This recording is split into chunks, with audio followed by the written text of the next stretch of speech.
మూడు ముళ్ళనే మురిపాలు, మూడు నాళ్ళకే మట్టిపాలు, 7 అడుగుల పయనాలు నీకు చూపినవి నరకాలు.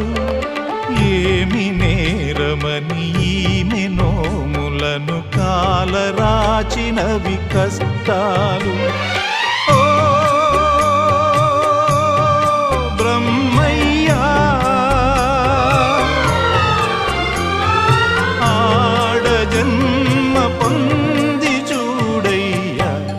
ఎన్నెన్ని కలలు కన్నాయి కన్నె కళ్ళు, అన్నీ కల్లలై ఇచ్చాయి కన్నీళ్ళు. అయ్యో పాపం, ఇదేం శాపం.